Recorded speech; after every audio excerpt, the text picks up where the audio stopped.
Let me show you another blazing example of significant white supremacy and a judge willing to go along with it and let a rapist go. There's a man who sexually assaulted 4 teenage girls. 4. Count them. 1, 2, 3, 4. Okay? He received no prison time for any of his crimes despite pleading guilty. Put up his picture. His name is Christopher Belter. Keep his picture up. I want you to know this guy. Christopher Belter is in Niagara County, and the judge there, his name is Matthew J. Murphy III. Let's put up a picture of Matthew, the judge here. Okay. All right. So the judge said that he agonized. He used that exact word, that he agonized over the case of 20-year-old Christopher Belter, who was accused of committing the crimes when he was 16 or 17. Belter pleaded guilty in 2019 to felony charges that included third-degree rape and attempted first-degree sexual abuse, as well as 2 misdemeanor counts of second-degree sexual abuse. He had 4 victims. His 4 victims were teenage girls. 4 victims, okay?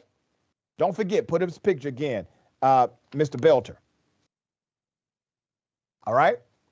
Now, let's go to the judge. Let's go to the supporter of this privilege. The judge said, and I quote, "I'm not ashamed to say that I actually prayed over what is the appropriate sentence in this case because there was great pain. There was great harm.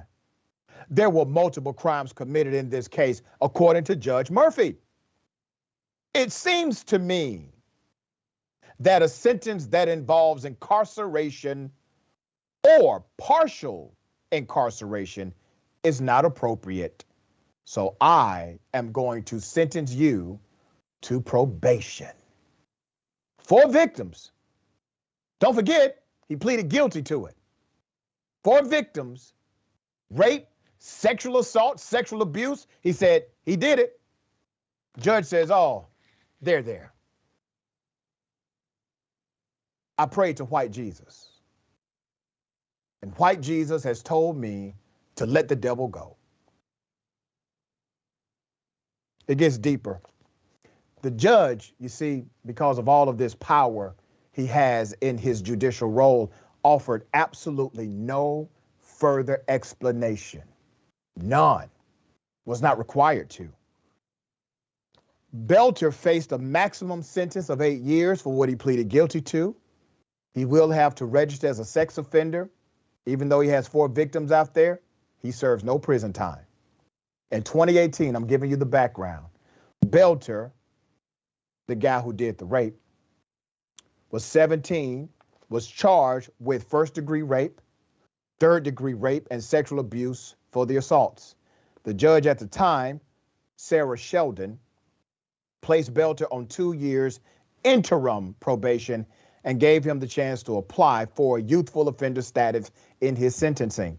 Another judge looking out for him, which would have lessened the maximum prison time and allowed him to avoid registering as a sex offender. Sheldon, who has since retired, predicted that Belter would struggle to comply with the restrictions placed on him in his initial probation, and she was proved right. Belter acknowledged in court last month that he had violated the probation. Think about this. This guy's getting away with rape. He gets put on probation. He violates the probation by doing what?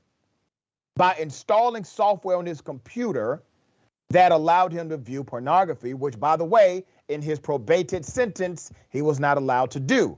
Belter had told his probation officer that he had been watching porn since he was 7. Woe is me. I have a problem. I've been doing this since I was 7. That's what he says. So let's go to what's happening with the victims. Okay, they are real victims to this guy's criminality. There's an attorney. His name is Stephen M. Cohen. Stephen Cohen a lawyer for one of the victims, denounced the judge's sentencing, saying to reporters on Tuesday, and I quote, "Justice was not done here.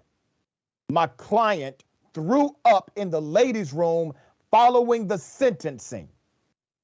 If Chris Belter was not a white defendant from a rich and influential family, in my experience, he would surely have been sentenced to prison." Look at that. Look at all of that privilege, classism, the economy, the political corruption, all of it working in favor of this one rapist. See, I can say rapist. I don't have to say alleged. He pleaded guilty to it. See, that's the thing. He will be free because of a system that protects him. Okay. Obviously, the victims are devastated. We will continue to follow this and update if there's any additional victims. But as it stands now, you can't touch the guy. All right.